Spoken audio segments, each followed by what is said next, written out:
Regardons les choses en face. Les Avengers ne viendront pas. Alors dites-moi, qui sera là pour veiller sur nos concitoyens? La question est posée d'emblée, hein. Hmm.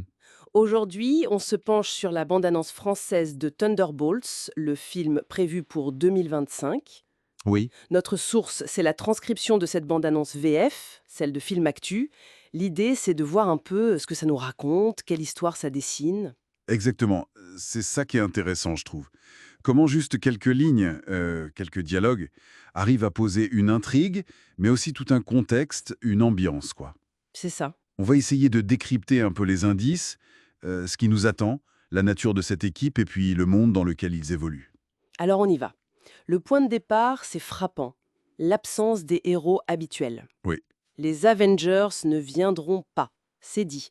Ça crée un vide, ok, mais quel genre de vide au juste? c'est une bonne question. Un vide de pouvoir, de protection, peut-être même morale, comme vous disiez.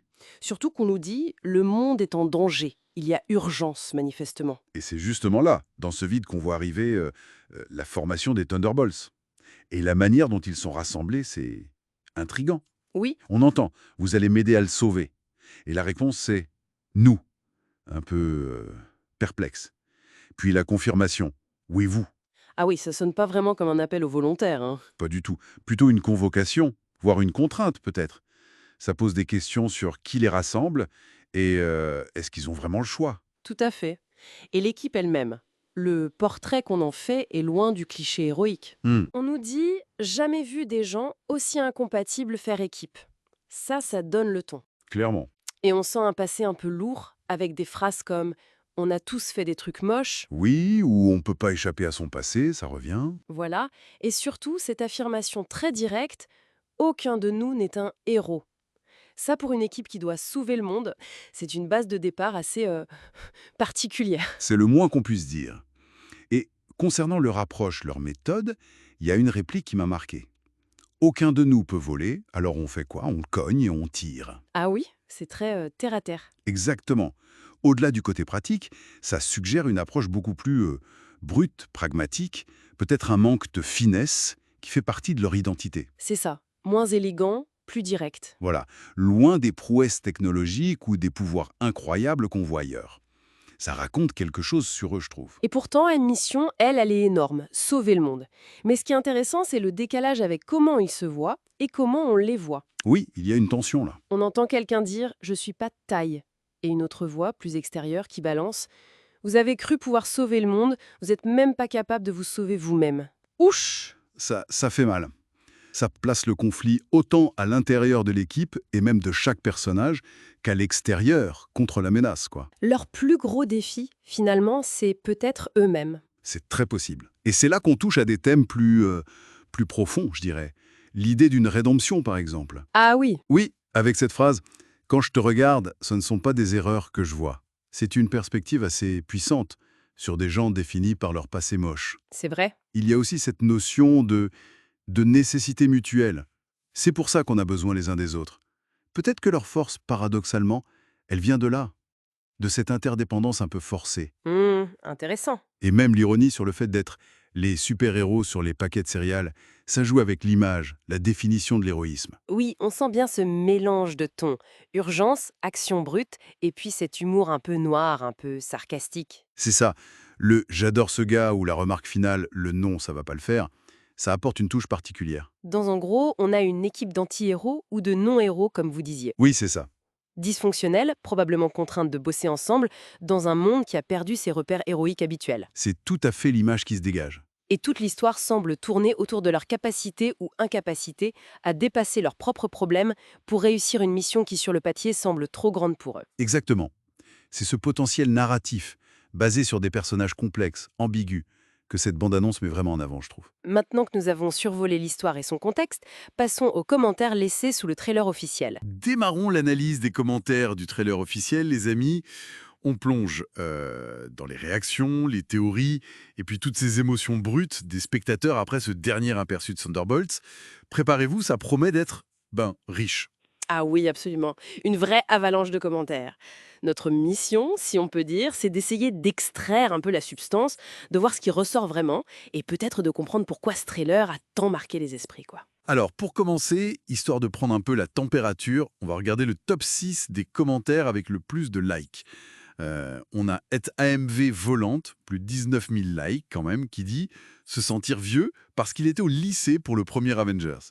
C'est une référence générationnelle assez forte, ça. C'est clair, prêt, on va dire. Doom Studios, avec 12 000 likes, qui aime bien le fait que les casques de Red Guardian et Ghost ne soient pas en CGI. Ça donne un côté plus grounded, plus ancré. Tout à fait. C'est moins numérique, quoi. Hum. Après, le slogan Not Heroes, Not Super, Not Giving Up a beaucoup plu à Jacob Waters, 1147, 9000 likes. Et la réplique de Yelena, But I have so many mistakes, bah ça a visiblement touché Xdalik, 8000 likes. Oui, cette réplique, elle revient énormément. Ah oui, mais Au-delà de ce top 6, c'est fou. Des tas de commentaires, genre @creative charisma 506, @trubimos, @1f Laurence Pouffan. La cite, on sent que ça touche une corde sensible liée aux regrets, aux erreurs. Ça fait écho, tu vois, à ce qu'on avait vu d'elle dans Black Widow, cette vulnérabilité. et puis il y a Bucky. Alors là, l'attachement des fans, il est palpable. Des commentaires comme celui de @ImpossibleKid ou @Shadingway qui rappellent son parcours depuis la phase 1. C'est vrai qu'il est un peu devenu un symbole d'espoir, de résilience pour ceux qui ont mal tourné, quoi. Exactement. Et revoir des images de Steve et Bucky ensemble, comme le note @Krishatley 967 ou @EmmaSummers 93, ça provoque bah oui, de la nostalgie, des frissons même pour certains. C'est ça, nostalgie garantie. Après, l'autre personnage qui fait beaucoup parler, c'est Sentry, ou The Void. Alors lui, il intrigue et il divise pas mal, non? Ah oui, clairement. D'un côté, qui a une grosse hype, comme chez Koy Vignesh, sa réplique I am the Void, ça a marqué les esprits. Rini et d'autres le disent. Mais de l'autre, bah, il y a pas mal de questions. Jortoozer, Rico YouTube se demandent comment cette équipe, qui semble moins puissante sur le papier, pourrait bien le battre. Oui, c'est la grande question. La peur du plot armor, l'armure scénaristique, quoi, ou du pouvoir de l'amitié, elle est là.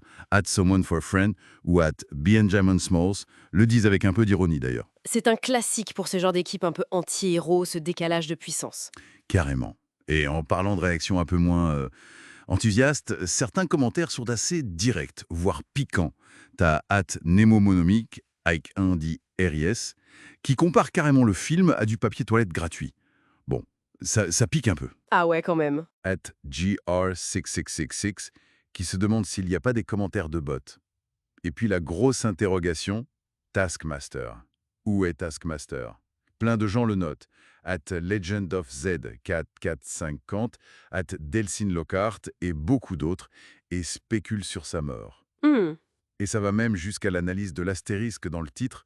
Certains comme @Glitch0 ou @Joel Anthony 1049 pensent qu'il y a une pointe en moins, qu'on serait passé de 6 à 5, peut-être pour suggérer un membre disparu. Intéressant comme théorie.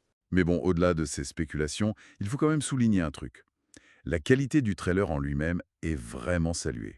Le montage est souvent décrit comme excellent, voire un banger, par @TheBeerANormalRealm ou @Sarcanicus1. C'est vrai, le montage est efficace. La cinématographie aussi est appréciée, Nilou Farchalal, et surtout le choix de la musique Under Pressure de Queen et Bowie, là, ça met quasiment tout le monde d'accord.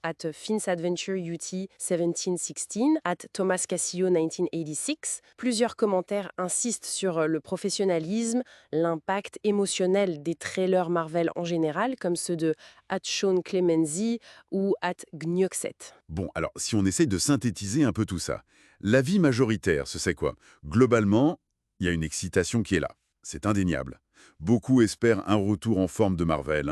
On le voit chez @JustHenry8821, @Doomblazer. Oui, un espoir. Et l'attente semble se porter sur des thèmes un peu plus sombres, plus matures. La santé mentale, la culpabilité, la rédemption. Des aspects relevés par @idavideli31 ou @patrixcrespo2620. C'est ça.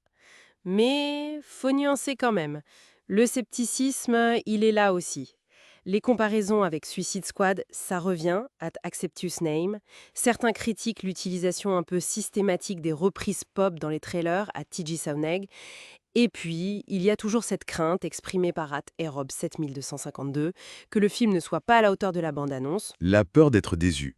classique. Voilà, et une certaine lassitude aussi vis-à-vis de l'univers Marvel qui ressort chez quelques-uns. Atclus 63, Ad Black Phillip 84-86. Donc au final, c'est un mélange. Beaucoup d'espoir, oui, mais un espoir prudent. Une excitation réelle, mais avec des attentes très fortes, surtout sur le plan émotionnel et thématique. Eh bien voilà un aperçu fascinant de la réception de ce trailer. Une vraie mosaïque d'attentes, de nostalgie.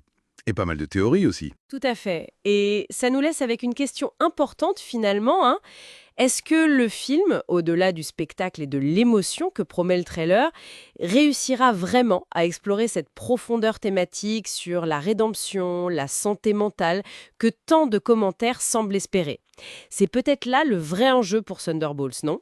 Exactement, c'est toute la question. Bon, n'oubliez pas de vous abonner et d'activer la petite cloche pour ne rien manquer de nos prochaines explorations. À bientôt.